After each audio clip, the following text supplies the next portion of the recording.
grabación de esto y vamos a empezar a conversar. ¿Ok?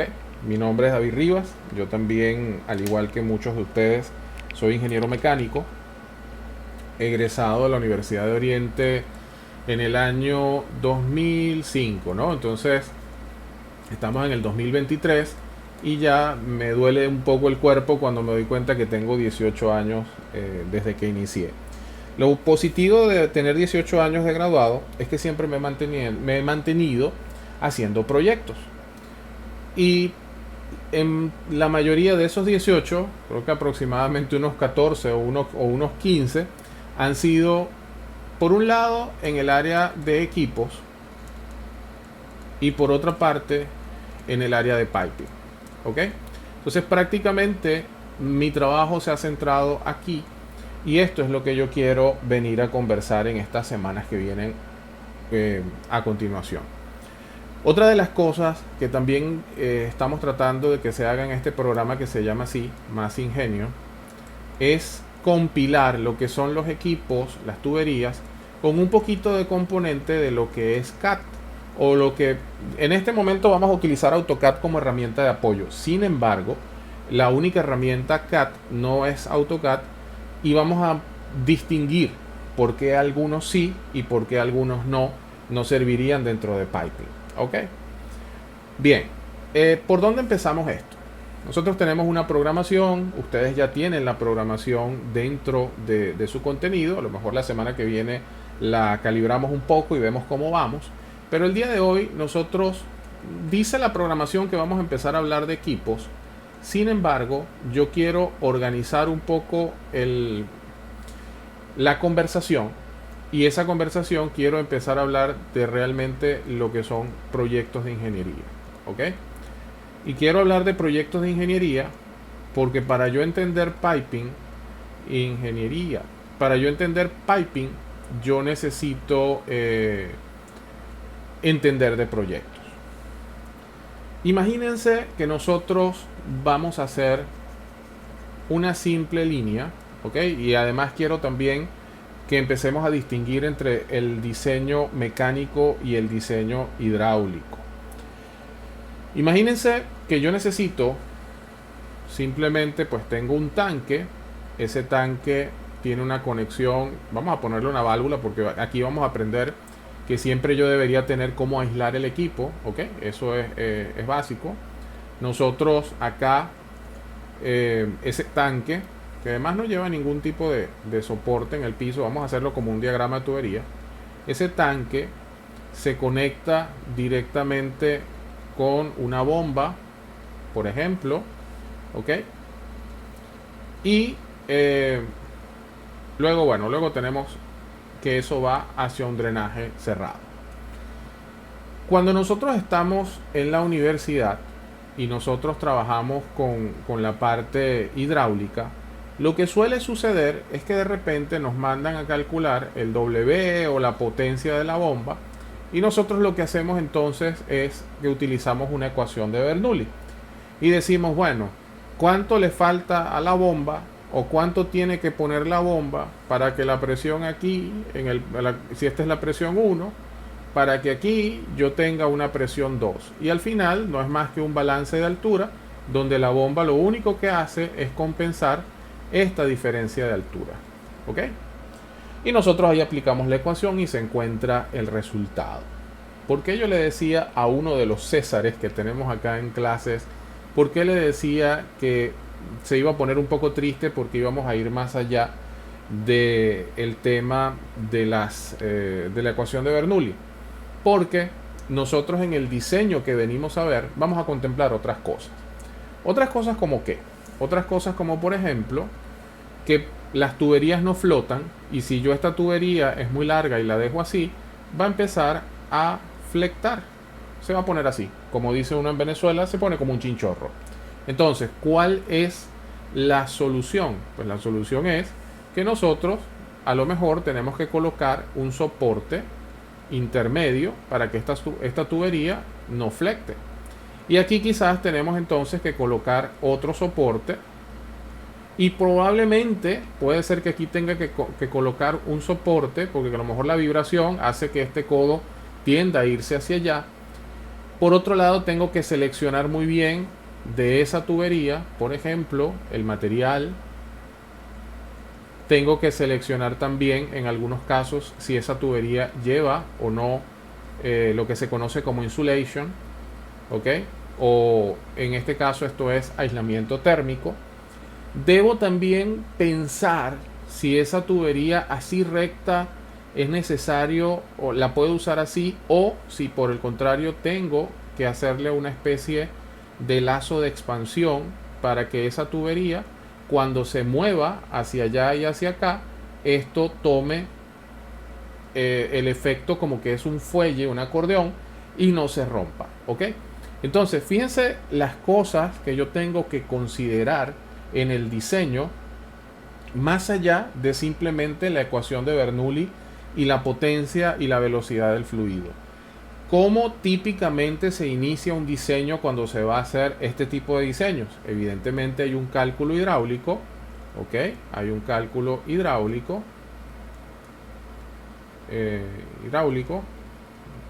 donde nosotros vamos también a sumar lo que es un análisis en algunos casos de estrés, y vamos a hacer también en algunos casos pues también cálculo de espesores. Y fíjense que al espesores, y aquí entonces hay otras cosas más que calcular aparte de solamente la hidráulica. Los cálculos hidráulicos de este estilo, a diferencia de los de la universidad, usualmente inician con una velocidad recomendada dentro de la tubería, y como el caudal es igual a la velocidad por el área, nosotros realmente, y sabiendo de qué tamaño son los tubos o sabiendo cuál es el caudal, yo calculo el diámetro de las tuberías, ¿ok? Entonces esta historia es más o menos así a grosso modo.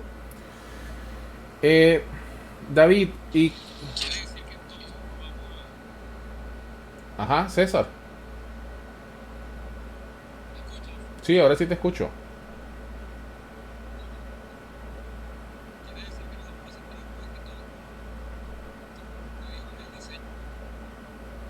En el diseño...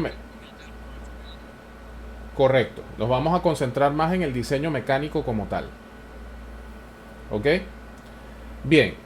Algunos de ustedes, o casi todos, si están aquí, seguramente fue porque le llamó la atención o asociaron la palabra piping. Y asociaron además que decía otra palabra que lo complementaba, que era drafting. Yo les decía, de hecho estos días publiqué un videito por ahí donde decía que el drafting realmente esto es delinear, ¿ok? Un piping drafter es una persona que se encarga de delinear tuberías, pero que sabe hacerlo muy bien, que sabe exactamente qué distancia tienen los tubos, qué distancia tienen los soportes, cuánto mide un tubo de 4 pulgadas, cuánto mide un tubo de 8. Entonces, la pregunta que ustedes me podrían hacer ahorita, ¿y esa persona es ingeniero? La respuesta es que no siempre.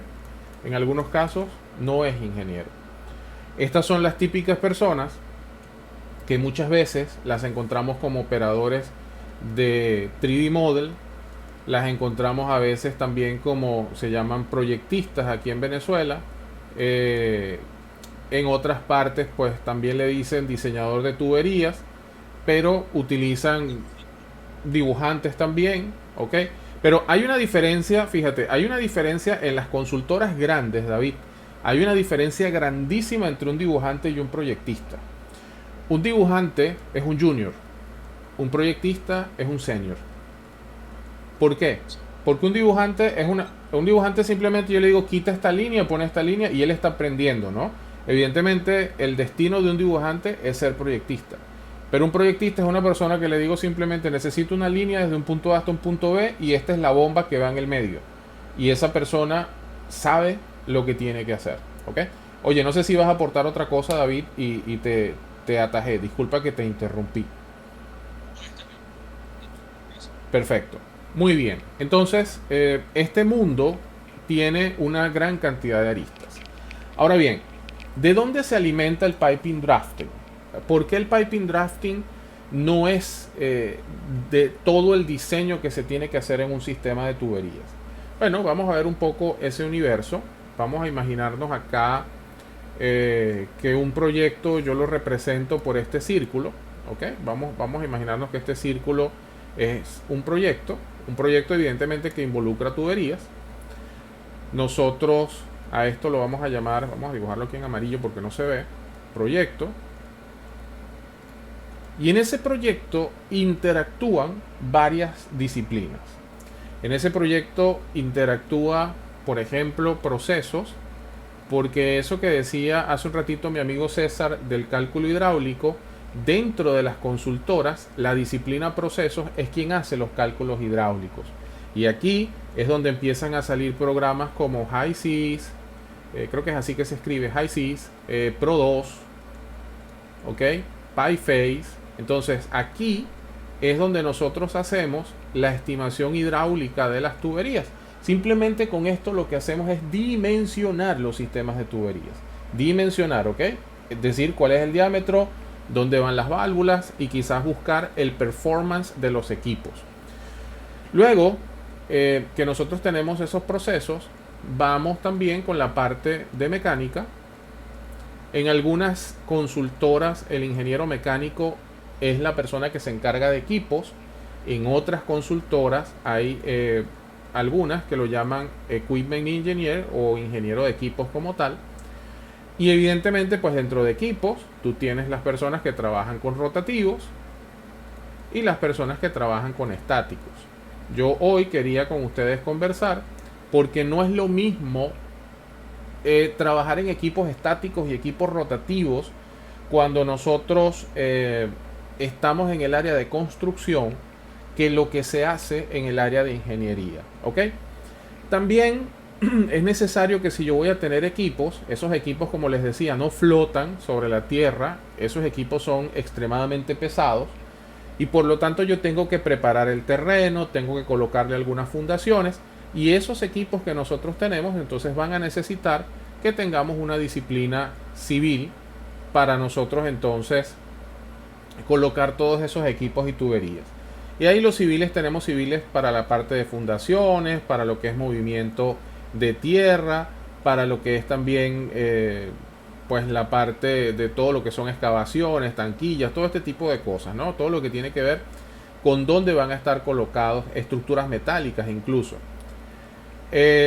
Por otro lado, también nosotros tenemos las personas que trabajan con la parte de electricidad, pues si son equipos eléctricos como bombas, desaladores o este tipo de cosas, yo necesito a los ingenieros electricistas por aquí.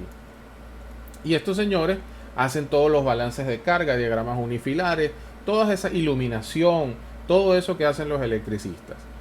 Como las plantas no son manuales, o por lo menos hasta en esta era donde estamos, la automatización está a la vuelta de la esquina, nosotros también tenemos, y además necesitamos medir y censar, nosotros también tenemos, pues evidentemente, las disciplinas de instrumentación, y de ahí vienen varias cosas, ¿no? Instrumentación, telecomunicaciones, control de intrusos.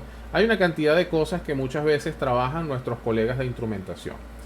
Y para transportar el fluido, aquí es donde llegamos nosotros, y lo voy a poner en otro color para poder distinguir que nuestro curso va aquí. Aquí llegamos entonces al departamento de piping. ¿Ok? Aquí está nuestro departamento de piping. Y ustedes podrían pensar que piping es un grupo de personas todos haciendo lo mismo. Pero resulta que no es así. Resulta que cuando yo tengo piping, yo tengo un grupo que se encarga de diseñar. Y por eso decía en mi video de estos días, que si no lo han visto, síganme en TikTok. Y nos siguen en TikTok y nos siguen en Instagram. Decía que no siempre diseñar implica dibujo. Yo puedo diseñar simplemente aplicando una ecuación, validando una carga, validando un máximo, un esfuerzo de trabajo permisible, y yo estoy diseñando. Para diseñar, evidentemente, yo voy a necesitar que algo que tal vez nos viene a la cabeza, dice, bueno, necesito un software, voy a dibujar. No, para diseñar lo que sí necesito es una norma, por eso les acabo de pasar la norma ASME B318, creo que se las pasé en español y en inglés para que vean. Vamos a ver ahorita qué hay en una norma, ¿ok? Por otro lado tenemos el drafting como tal, ¿ok? O el dibujo, que aquí entonces es cuando nosotros generamos todo lo que son planos y adicionalmente generamos también los 3D models o las maquetas, que en este momento son más fáciles de hacer las maquetas que incluso los planos. Pero hay otro componente que tiene Piping y es el componente de materiales. La parte de materiales es sumamente compleja dentro de Piping. ¿Por qué? Porque resulta que no es igual el material de una brida, el material de una válvula, el material de la tubería, el material de la empacadura. Todos esos materiales son diferentes. Entonces, cuando nosotros hablamos de ingenieros de materiales, son ingenieros que se encargan solamente de la parte de la selección óptima e incluso en algunos casos vaciar materiales dentro de una base de datos. Hace muchos años había una que se llamaba Marian, y si alguien ha trabajado con CADWorks Plan, es lo que uno carga, eso es lo que es cargar la especificación como tal de tubería, pero eso lo vamos a ver después. Y hay otra parte muy interesante, voy a poner dos que son bastante interesantes, la parte de análisis de flexibilidad, o en este caso esto es Stress Analysis, creo que es así que se escribe, y allí es cuando nosotros hacemos un análisis de flexibilidad para ver si podemos continuar o no con el diseño. Y hay una parte que también se trabaja, voy a seguir poniendo algunas otras partes, ¿no? Hay una que se trabaja por separado, que también pertenece a tuberías, que es firefighting. En este caso esto es sistema contra incendio. Y hay otra que es el caso de buildings. Aquí en Venezuela lo que pasa es que nosotros no somos tan específicos como en otros países, pero si yo voy a hacer una clínica, por ejemplo, y voy a utilizar tuberías de oxígeno, mejor dicho, no son tuberías de oxígeno, tuberías cuyo servicio es oxígeno, es la manera correcta de decirlo, voy a encontrar que no me sirve ni la ASME 318, ni me sirven algunas de esas que tengo por ahí, sino que precisamente hay especificaciones para trabajar dentro de edificios. Entonces, fíjense lo amplio que es el mundo del piping. Puede ser que yo me dedique a trabajar como diseñador, puede ser que yo me dedique a trabajar como dibujante o como drafter, puede ser que yo me especialice en materiales, puede ser que yo me especialice en análisis de flexibilidad, puede ser que yo me especialice en sistema contra incendio, puede ser que yo me especialice en buildings, y en algunos casos incluso hay una que se llama packing. Los chinos utilizan mucho esta, que son paquetizadores, son personas, luego vamos a ver que es un equipo paquete, pero pues es otra disciplina que se tiene acá. Preguntas hasta aquí. ¿Se entiende en qué problema nos estamos metiendo ahora con el tema del piping? ¿Alguien tiene, por favor, siempre denme aunque sea un sí por ahí en el chat para yo saber que estamos en línea, que no vaya a ser que esté hablando y quizás nos fuimos?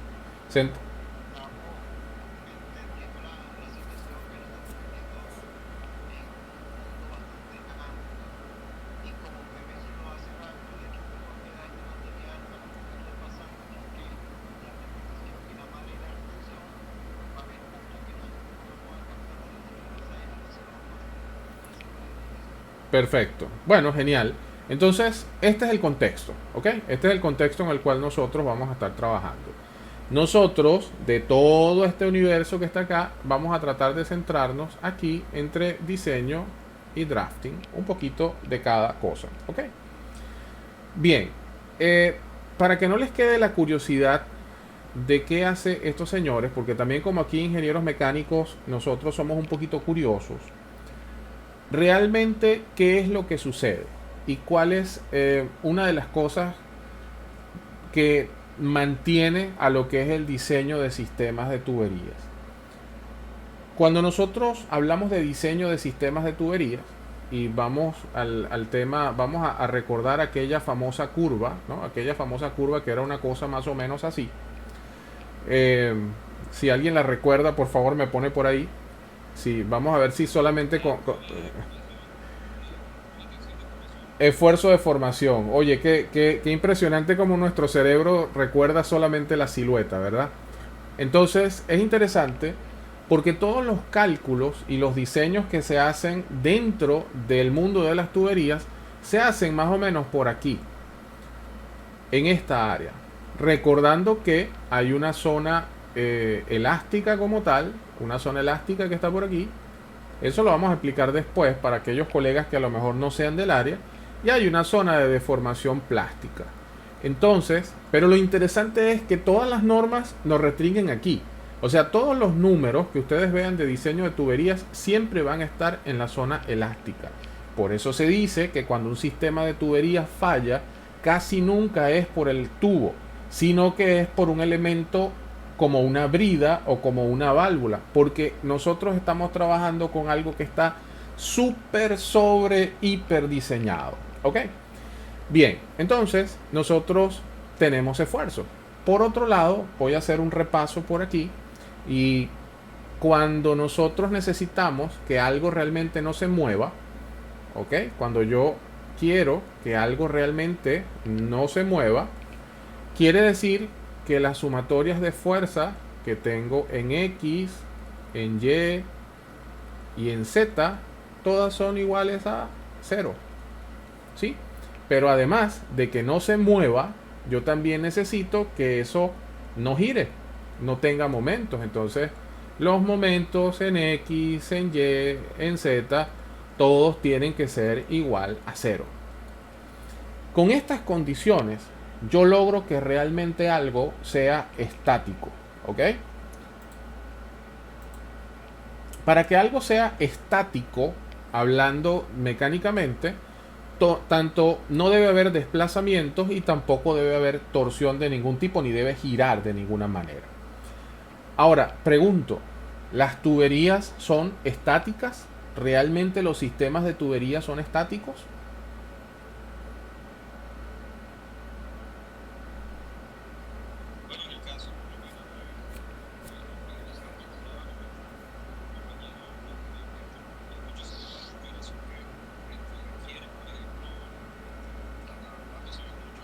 Uh-huh.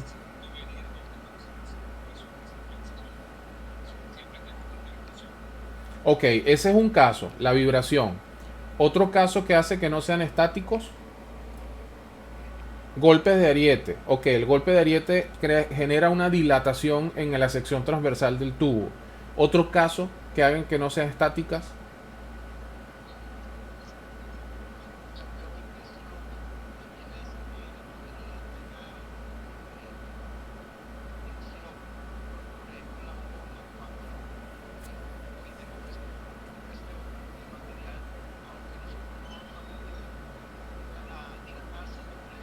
Correcto, correcto.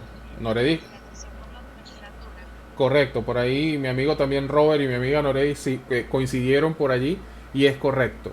La temperatura, ¿ok?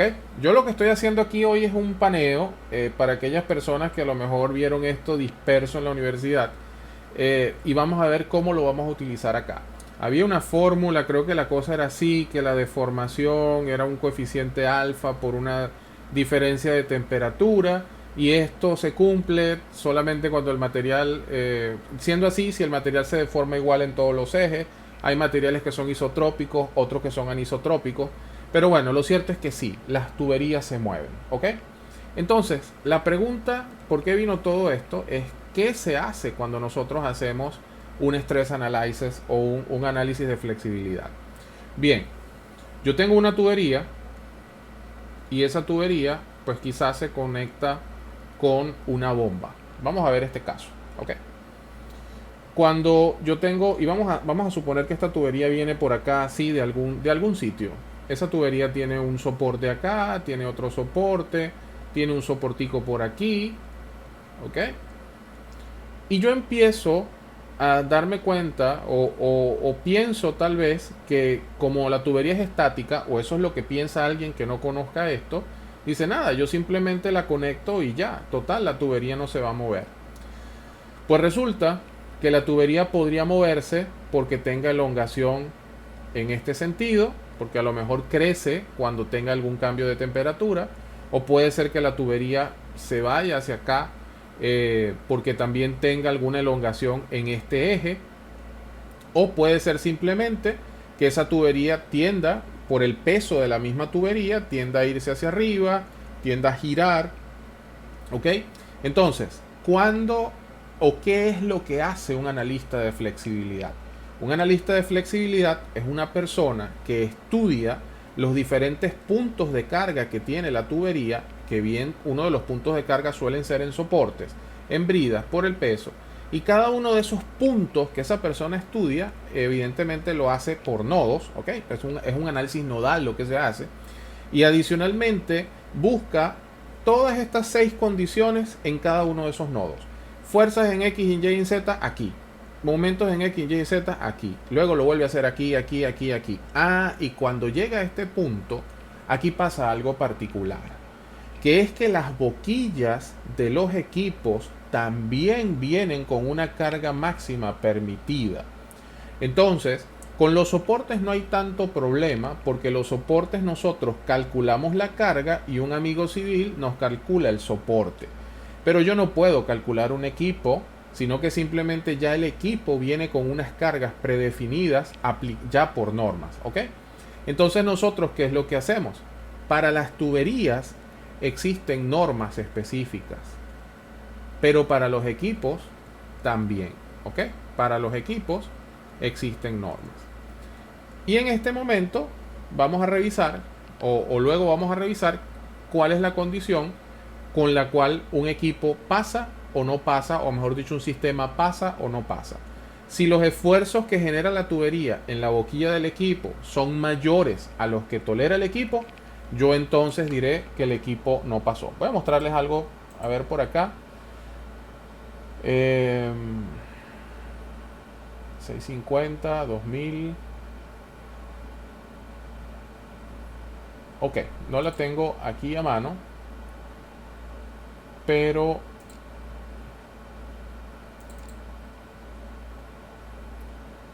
esto está pendiente por compartirlo con ustedes. Las normas que le compartí realmente no tienen. Aquí está. Aquí está. Ok. Señores, para los que nunca han visto una norma, esta que vamos a ver el día de hoy acá, o esta con la que estamos empezando, es una norma bastante vieja. ¿Ok? ¿Cómo yo sé que es vieja? Primero porque dice que esto es agosto del año 95. Y adicionalmente, esta es una norma para bombas centrífugas, ¿ok? Para petróleo y servicios químicos. Y dentro de estas normas se dicen muchas cosas. La intención de hoy voy a mencionar algunos equipos mecánicos, pero la intención de hoy también es entender que dentro del mundo de cada equipo existen normas específicas donde yo me puedo especializar y donde yo puedo revisar. Como la mayoría de las personas que están aquí ya están en proyectos, aquí es donde yo encuentro cosas como, por ejemplo, que alguien me dice, sí, una bomba. Alguien que no está en este mundo diría bomba centrífuga. Pero cuando nosotros nos metemos dentro de una hoja de datos de una bomba centrífuga, encontramos cosas como que, por ejemplo, me dicen, es bomba centrífuga OH1, una bomba centrífuga BC1. Y entonces, si yo no estoy familiarizado con este mundo, no voy a entender a qué se refiere una bomba OH1 o una bomba OH2. Esta, por ejemplo, en esta norma, yo veo entonces que una bomba OH1 es una bomba overhung y son las bombas que tienen estas características, ¿ok? Que se parecen así como algunas de las que compramos nosotros para la casa. Hay otras bombas que en este caso son bombas between bearing. Esas bombas son de tipo la serie BB. Y hay otras que son para lo que se conoce como, en este caso son bombas de pozo, bombas suspendidas, y son bombas vertical sump, son de tipo BS. Por otro lado, realmente les estoy mostrando la norma porque lo que nosotros queremos ver es esto. ¿Ok? Fíjense, entonces, ¿cómo se hace un análisis de flexibilidad o por qué se hacen los análisis de flexibilidad? Entre otras cosas, porque las normas nos dicen exactamente cuáles son las cargas máximas que yo debo tener en el sistema de tubería, y esas corridas que yo hago en esos programas de flexibilidad lo que hacen es validar que para una boquilla de 2, de 3, de 4, de 6, de 8, cuáles son las fuerzas y los momentos como tal que yo estoy teniendo sobre esa carga. ¿Ok? Entonces, con esta introducción, lo que quiero es que ustedes vean la diferencia entre dibujar, que es el drafter, y diseñar. Un diseñador realmente está pendiente es de esto, de ver qué material voy a utilizar, qué equipo voy a seleccionar, qué boquilla tengo, ¿ok? Preguntas hasta aquí. Los confundí, los enredé. Quedo completamente a la orden, cualquier duda. De no haber preguntas, continuamos.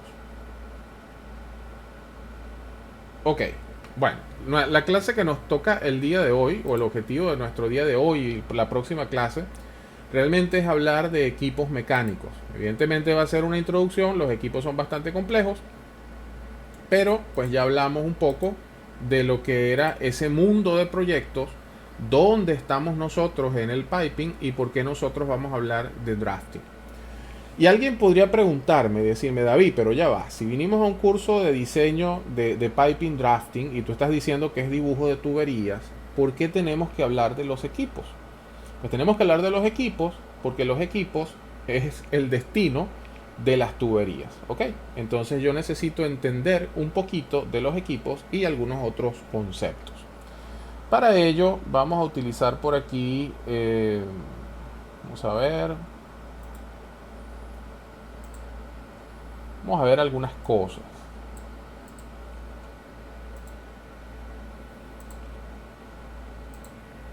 ¿Se ve la pantalla? Por favor me confirman.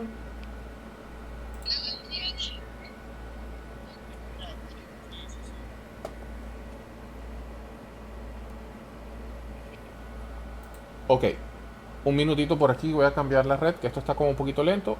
Ya continuamos. Un minutito.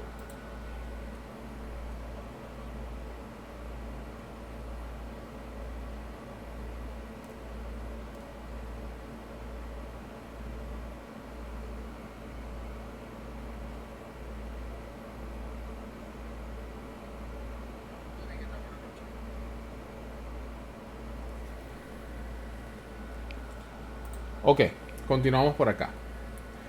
Entonces, vamos a hablar un poco de equipos de procesos, pero no de desde el punto de vista de procesos, sino más bien desde el punto de vista constructivo de los equipos. ¿Ok? Son dos cosas completamente diferentes. Hablar de un equipo de procesos desde el enfoque procesos y desde el enfoque constructivo o desde el enfoque mecánico. Uno de los equipos más versátiles que nosotros tenemos dentro del mundo de las plantas industriales y dentro del oil and gas son los recipientes a presión. ¿Ok? Un recipiente a presión es cualquier recipiente que esté por encima o por debajo de la presión atmosférica. E incluso puede estar sometida a ambas presiones de manera simultánea. Porque si yo tengo un recipiente a presión que está enterrado, ese es un recipiente que por dentro está sometido a la presión del fluido y por fuera está sometido a la presión de la tierra que lo está presionando como tal. ¿Ok? En el caso de las torres de destilación en vacío, la presión interna de ellas es más pequeña que la presión exterior. Por lo tanto, es un recipiente que tendería a ser como cuando se nos acaba la bebida, cuando se nos acaba el jugo en uno de estos juguitos que normalmente le damos para niños. ¿Ok? Entonces colapsaría, habría un aplastamiento como tal. Entonces, eso es un recipiente a presión. Es un cilindro o cualquier recipiente con cualquier forma que sea cerrado y que adicionalmente tenga una presión diferente a la presión atmosférica. Ahora, cuando las personas ven los recipientes a presión dentro de los planos de procesos, que generalmente es hasta donde llega la universidad nos da a nosotros la imagen de que un recipiente a presión es así. Que un recipiente a presión es simplemente un dibujito de algo circular y todo lo demás son valvulitas y una cantidad de instrumentos, pero falta dentro de estos dibujos, porque realmente no es la finalidad de ese dibujo, faltan todo lo que son los componentes complementarios que tenemos allí. Esta representación típica de un plano de procesos, típica de un diagrama de tuberías e instrumentación, digamos que no menciona todo lo que tiene físicamente un equipo como tal. Ahora, ¿Para qué utilizamos recipientes a presión? Para transportar, para producir, para almacenar líquidos y gases como tal. Yo voy a tratar, y como la mayoría de las personas que estamos acá tal vez somos del área de ingeniería, a medida que vaya hablando de los equipos, también voy a ir mencionando los códigos de diseño, ¿ok? Porque yo puedo tal vez hoy hacer una breboca, hacer si se quiere, una introducción, pero son los códigos y son las normas las que nos resuelven esas dudas del día a día. ¿Cuál es la distancia máxima de una soldadura a una boquilla? ¿Cuál es la distancia máxima de un cuello de una boquilla? ¿Dónde debe estar puesta el nameplate de un equipo? O sea, cuando nos hacemos esas preguntas, debemos ir directamente a la norma y probablemente allí va a estar la respuesta. Entonces, los recipientes a presión que están dentro del código ASME o que forman parte de lo que es el diseño del código ASME, uno de los códigos de diseño es el Boiler and Pressure Vessel, como este que tenemos acá, donde nosotros tenemos que una de las secciones es la sección 8, división 1, división 2 y división 3.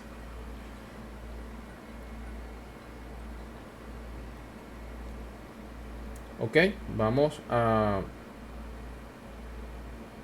También, no todos los recipientes son cilíndricos. Hay algunos recipientes, como el caso de las esferas, que son esféricos, valga la redundancia, y hay otros que son, en este caso, los que son cilíndricos y pueden ser verticales, pueden ser horizontales. Ok, tengo aquí un poquito la latencia está un poquito lenta. No sé si me escuchan. ¿Me escuchan bien? Porque siento que como que se retrasa un poco.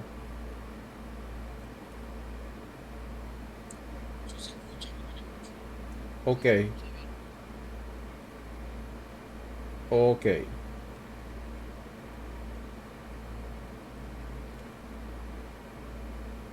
ok. Muy bien.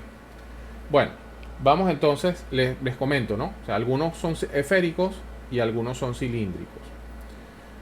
De esos cilíndricos, algunos son verticales, algunos son horizontales, y aquí es donde empiezan esas partes que nos interesan a nosotros dentro del diseño. Un recipiente a presión, usualmente pues consta del cuerpo como tal. A esto es a lo que me refería cuando nosotros vemos un diagrama de tuberías e instrumentación y cuando ya nosotros vemos un plano de detalle de un equipo.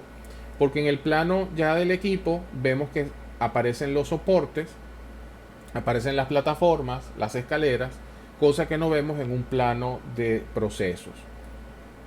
También si son verticales, podemos nosotros tener unos soportes como estos que tenemos acá, tipo piernas. En algunos casos, como estas torres que tenemos acá, que adicionalmente vemos que existe este cambio de sección transversal para mantener la estabilidad del equipo. También tenemos lo que se llama un soporte tipo skirt o un faldón. ¿Ok? Y bueno, aquí también este recipiente tiene prácticamente las mismas partes y tiene un faldón. En el caso de las esferas, tienen soportes tipo piernas como tal. Y una de las dimensiones que normalmente tenemos siempre como distancia para el dimensionamiento es la distancia de la soldadura que tiene el recipiente de acá hasta acá, que es esa longitud que normalmente se llama longitud tangente. ¿Dónde es el punto de conexión de los equipos con los sistemas de tuberías? Los equipos se conectan con los sistemas de tubería en las boquillas, ¿ok? En esas boquillas es donde nosotros tenemos el esfuerzo como tal, y esas boquillas generan en el cuerpo del recipiente una debilidad, por llamarlo de alguna manera, porque yo estoy perforando una plancha y en ese momento que perforo la plancha yo necesito recuperar ese material de alguna otra forma, y por eso es que se le ponen estos refuerzos que nosotros tenemos acá. Entonces, cuando yo hable de la conexión de la tubería con la boquilla del equipo, yo me estoy refiriendo a esto, ¿ok? Este es el cuerpo del recipiente, este es un cuello que tengo acá, y aquí hay una brida, de la cual nosotros más adelante vamos a hablar de esas bridas, donde nos conectamos directamente con los sistemas de tuberías. Ahora, las boquillas siempre son para conectarme con tuberías. Mira, no siempre. A veces yo me conecto, las utilizo para conectar instrumentos. a veces las utilizo para poder ingresar dentro del equipo e incluso a veces las utilizo para conectarme con otro equipo. Fíjense, ahora les quiero mostrar este dibujo que cuando lo comparo con el diagrama de tuberías de instrumentación que vi al principio, no se parece y veo que tiene muchas más cosas, ¿ok? De repente puedo ver que sí hay algunas válvulas, sí hay algunas boquillas como las que veía allá, pero también veo que hay soportes, veo que hay por acá una serie de soportes para las tuberías pequeñas, está montado sobre una base. En este caso es donde usamos las boquillas para unirme con otro equipo. Estos arreglos son arreglos de intercambiadores de calor de concha y tubo. Y por otro lado, también me conecto como tengo acá para algunos instrumentos y para algunas válvulas. ¿Qué puedo decir también de los recipientes a presión? De los recipientes a presión puedo hablar de los soportes. En este caso, pues vemos aquí que el recipiente es este que está aquí en color como azul y amarillo. Y esto que tengo acá abajo es donde el recipiente descansa, ¿ok? Este es el soporte del recipiente como tal. Pero resulta que esos recipientes, cuando los colocamos, no es que solamente van puestos sobre la fundación. Para los que no conozcan esto, una fundación es un bloque de concreto que yo genero, donde ese bloque de concreto adicionalmente luego va a tener un epóxico que fija el recipiente a esa fundación. Por eso esto que está aquí está repicado, y adicionalmente estas especies de padding que tengo acá lo que le da es aproximadamente bastante ajustado el nivel donde va a quedar el equipo. Y estos pernos que están acá son pernos de anclaje y son los que al final terminan apretando o fijando el equipo contra esa fundación, ¿ok? Para los que no hayan visto estos procesos, que a lo mejor no son civiles, para yo llegar a esas fundaciones, a esos bloques de concreto, evidentemente pues yo tengo que tener una malla de un acero de refuerzo como este que tengo aquí, donde luego voy a hacer un vaciado de concreto, encofro, hago un vaciado de concreto y genero ese bloque gigante que estamos viendo acá. ¿Ok? Esas son las fundaciones, esos son los equipos. Yo estoy tratando de que ustedes el día de hoy pueda yo hablar en clases siguientes de una fundación, de un equipo, de un perno de anclaje, de una boquilla, y ustedes me puedan entender. ¿Ok? Bien. No todos los soportes son iguales. Les decía que hay soportes como estos que son soportes para recipientes horizontales, ¿ok? Tipo saddle. Hay una particularidad que tienen los soportes tipo saddle, y es que cuando los recipientes son horizontales, en algunos casos se tiene una pata fija y una pata que tiene cierta holgura y se puede mover, ¿ok? Si yo me acerco acá, fíjense, si yo me acerco aquí, yo me doy cuenta que de este lado solamente está el recipiente y la fundación. Pero de este lado yo tengo el soporte, tengo el recipiente y hay una planchita negra que tengo acá, ¿ok? ¿Por qué tiene esa planchita? La planchita la tiene porque ese recipiente, cuando tú haces el estudio, va a tender a hacer lo siguiente. Él puede tender, vamos a ver acá, él puede tender a desplazarse. Entonces, él puede desplazarse hacia allá o puede desplazarse hacia acá. Pero como en la vida las cosas se desplazan hacia donde les sea más fácil, si yo le dejo una holgura y después que yo haga el análisis de flexibilidad, si yo veo que él se tiende a desplazarse más acá cuando hay una variación de temperatura, en vez de yo retenerlo, lo que hago es que lo dejo que se mueva. Y ustedes podrán decirme, bueno, pero no se llaman equipos estáticos, se supone que no se mueven. Sí, no se mueven, pero tienen ciertas holguras porque es preferible que tenga una holgura a que vaya a colapsar el equipo por un cambio de temperatura, ¿ok? Entonces, ¿qué es lo que pasa? ¿Qué es lo que sucede? Que nosotros acá vamos a tener en la base, fíjense que este agujero no es redondo, sino que este agujero es ovalado. Y esto es lo que se conoce como bueno, acá dice sliding.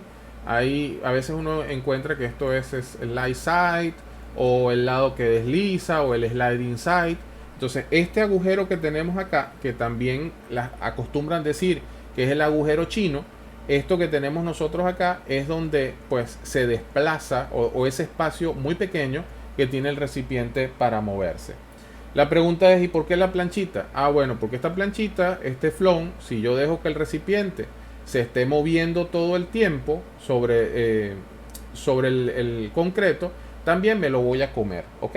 Entonces, simplemente dejo una plancha de teflón y pues hay una menor, se come menos con ese desplazamiento que yo tengo allí. Aquí se ve mejor, fíjense que el recipiente no va a correr sobre el concreto, sino que él se va a desplazar sobre esta plancha que tengo acá, ¿ok? Entonces, y aquí se ve que evidentemente hay una holgura, hay un agujero y eso es lo que, o sea, hay un sobreespaciado de esta que tengo acá. Bien, ajá,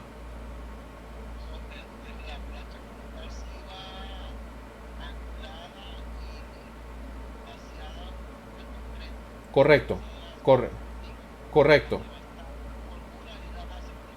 es correcto. La base, o sea, la base queda embutida en el concreto, perdón, la plancha queda embutida en el concreto, pero la diferencia con el otro es que la pata fija queda pegada como tal al concreto a través del grouting. ¿Ok? Esa es la diferencia. Ok, soportes tipo pierna es muy diferente al que acabamos de ver al tipo saddle. Son estos que tenemos acá, estos tipo leg. Usualmente son para recipientes que el diámetro es relación 2:1, es más pequeño. Y por otro lado, vamos a tener también estos soportes tipo oreja, tipo loop, como este que tengo acá, con recipientes que tienen una relación L sobre D de 2.1 a 5, perdón, 2 es a 1, 5 es a 1, ¿ok?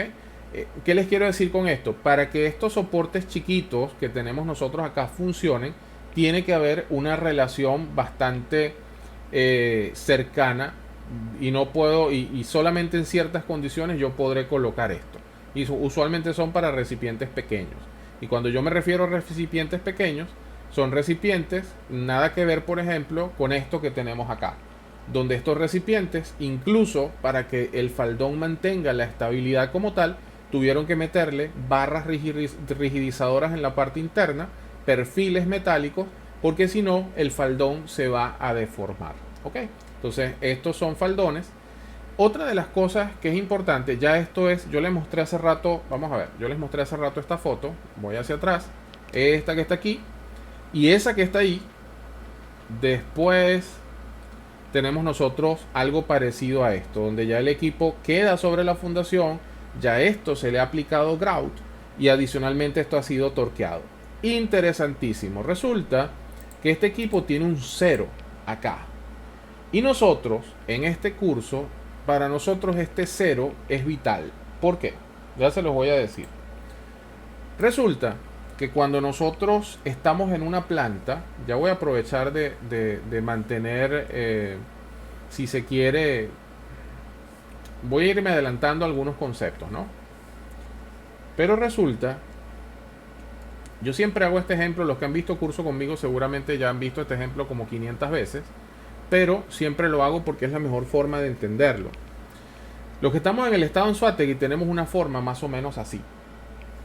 Y el mar o el norte está aproximadamente para acá. Resulta que cuando yo estoy dentro de una planta, la referencia que yo tengo, si me quiero ubicar, evidentemente es caminar hacia el norte, hacia el sur, hacia el este y hacia el oeste. Pero en este mundo del piping aparece algo. Si por ejemplo la parcela es así, que me doy cuenta que los linderos de esta parcela están torcidos con respecto al norte geográfico. Entonces, ¿qué es lo que se hace? Lo que se hace es que digo, bueno, yo no voy a utilizar el norte geográfico. Yo a esta parcela le voy a asignar, me voy a alinear con uno de sus ejes y voy a decir, por ejemplo, que el norte de esta parcela realmente es para acá. Pero ese no es el norte. Si yo tomo una brújula me va a seguir dando que es este. ¿Ok? Este es un norte que yo acabo de, o que conviene todo el mundo, que convenientemente se toma y uno dice, bueno, este es el norte de la planta. Cuando uno es nuevo, y llega a una planta, no encuentra ni siquiera forma de cómo orientarse para saber hacia dónde está el norte de planta y adicionalmente saber, bueno, si acá está el norte, hacia está el sur, el este, el oeste. ¿Quién me puede orientar en algunos casos? Lo que pasa es que esto casi siempre terminan pintándolo y ese cero se pierde. Pero una de las cosas que me orienta es que los recipientes siempre, los recipientes cuando están así, cuando están orientados, ellos el 0 grados siempre lo alinean con el norte de la planta. Entonces si yo estoy caminando en una planta y yo me encuentro ese 0, quiere decir que ese 0 coincide con el norte de la planta, ¿ok? Y al yo saber dónde está el norte de la planta, pues evidentemente me voy a orientar con todos los demás ejes que tengo ahí. Esto quise incluirlo porque es bastante interesante y además que nos va a servir para el tema de las tuberías, ¿ok? Bien, por otro lado, los recipientes también tienen orejas de izamiento. Esto no aparece en los planos de procesos. Evidentemente yo necesito calcular esas orejas de izamiento. Esas orejas no son simplemente un pedazo de plancha pegado al recipiente, porque yo podría tener casos como estas donde yo necesito calcular exactamente cuáles son las cargas de los grilletes y el peso del equipo para yo saber que esto es capaz de soportar como tal la carga. Esto, por ejemplo, tengo que estar seguro que esas orejas soportan esa carga.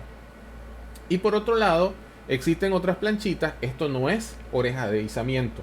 Estos son orejas de aterramiento. Cuando nosotros tenemos una planta, suele pasar que debo tener un área donde yo pueda descargar, al igual que se hace en las casas, ¿no? Una especie de aterramiento. Debo tener un área donde yo poder o algún sistema donde pueda descargar cualquier descarga eléctrica, y simplemente esas sí son menos rígidas en el diseño y son más planchas que se conectan al sistema de aterramiento de la planta. Una cosa es lo que vemos por fuera y otra cosa es lo que vemos por dentro del recipiente. Dentro del recipiente también están pasando cosas, como por ejemplo atrapar neblina, de repente incrementar velocidad de un fluido, de repente retrasar la velocidad de un fluido, y bajo ese contexto, entonces nosotros, todo lo que se coloca dentro de los recipientes, hablamos de que son internos. Estos internos tienen diferentes funciones, pero uno de los que más encontramos dentro de este contexto son los internos que se colocan en los separadores gas líquido. Los separadores gas líquido, como su nombre lo indica, ¿qué es lo que tratan de hacer? Pues nada, simplemente como estamos trabajando con hidrocarburos, estamos hablando de fluidos que no solamente es líquido, sino que puede venir líquido, gas, agua, arena, ¿ok? Y una cantidad de componentes allí mezclados. Entonces, ¿qué pasa con el gas? El gas tiende a irse hacia arriba y los líquidos tienden a irse hacia abajo. Pero, aunque vamos a ver acá. Ok. Aunque lo vamos a repetir. Fíjense. Son fluidos que vienen, por ejemplo, gas líquido. Parte de ese gas, o mejor dicho, los líquidos, por ser más pesados, ellos van a tender a irse hacia abajo. Y los gases van a tender a irse hacia arriba. Pero resulta que ese gas no va 100% limpio. Ese gas lleva también trazas de líquidos. Entonces se instalan acá unos... se instalan internos. Este específicamente, como lo nombra aquí, realmente esto habla como... es como una almohadilla de malla. A veces también lo llaman de mister. Lo que tratan es de atrapar esa neblina. Y fíjense que el recipiente incluso aquí tiene una plancha de choque. Y por este lado también tiene el codo es curvo. O sea, la geometría del recipiente hace que siempre la separación del gas líquido se incremente. En el caso de que sea horizontal, pasa lo mismo. El fluido trata de que haga esta curva para que haya una separación primaria. Los líquidos se acumulan abajo. Los gases tratan de salir por aquí. Y al final, pues tenemos algo como este dibujito que tenemos acá. No me voy a concentrar aquí tanto, no es un curso de separadores gas líquido, simplemente lo que quiero es que vean cuál es o algunos de los conceptos que típicamente se manejan dentro de la industria. ¿Por qué? Porque cuando nosotros empecemos a leer planos de tubería, cuando empecemos a plantear algún sistema de tuberías, yo tengo que entender que a lo mejor en un separador, o que lo que suele pasar es que están por debajo y los gases están por arriba. De hecho, no siempre es debajo, sino que es por el punto bajo del equipo, que es diferente, ¿ok? Hay internos tan raros. Ajá.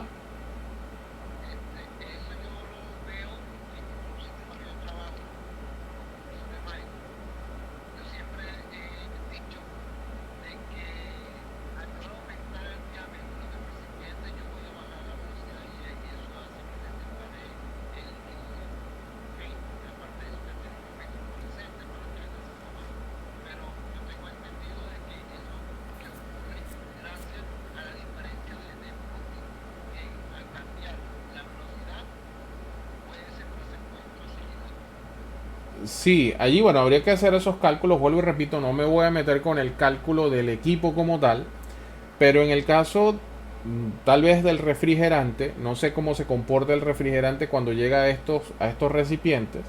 En el caso del hidrocarburo, porque él sí viene bifásico, en algunos de estos casos, cuando son en compresores, a ti más bien te interesa que sea siempre gas, y aún así, en el caso de compresores de gas, tú tienes otros separadores a la entrada de la máquina que son scrubbers, donde aunque se supone que es gas, tú todavía previenes que cualquier traza de líquido que esté allí no llegue a la máquina como tal para evitar detonaciones. Pero sí es bastante, esto es otro mundo, ¿ok? Simplemente se los estoy mencionando porque calcular un separador, calcular cada equipo de estos desde el punto de vista de procesos, tiene también, valga la redundancia, su proceso, ¿ok? Hay elementos tan raros como este que está acá. Este era un elemento de Sulzer que en una oportunidad especificamos.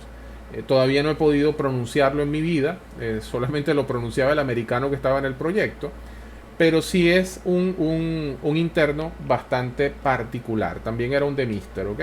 Algunos son tan simples como estos, donde simplemente pues estos tornillos se amarran al cuerpo del equipo, y esto es como una especie de, para las personas que han trabajado albañilería, como una especie de lanilla que al final lo que hace es atrapar la mayor cantidad de líquidos de forma que por arriba solamente salga gas, ¿ok?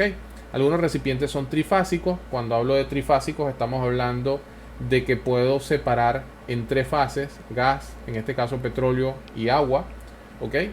Y algunos recipientes tienen otro nombre, como por ejemplo estos que son slug catcher, ¿ok? Esto es slug catcher.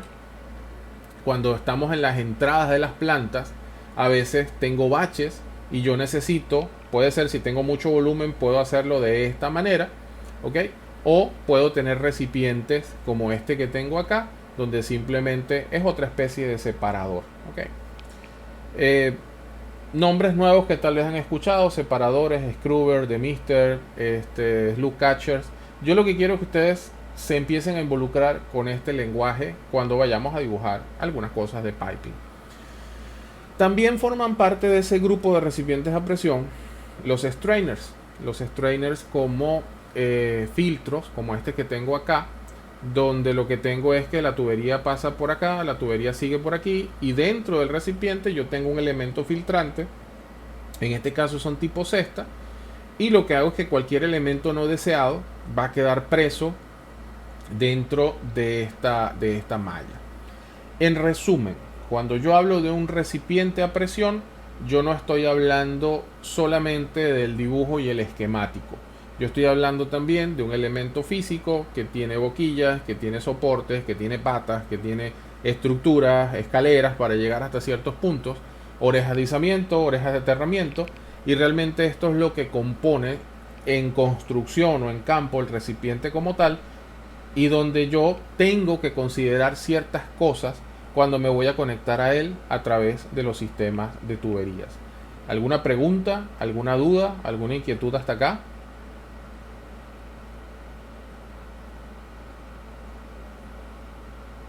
Bien, si no hay preguntas, tenemos las 9:36. Pensé que se iba a ir el tiempo más rápido, pero todavía estamos acá. Vamos a tomar 5 minutos solamente para estirarnos, y así voy a también hacer una pausa en la grabación para que sea más fácil manipularla. Y volvemos entonces a las 9:42. Tomemos 5 minutos. Igualmente las preguntas son bienvenidas al volver. ¿Ok? Hacemos una pausa y ya volvemos.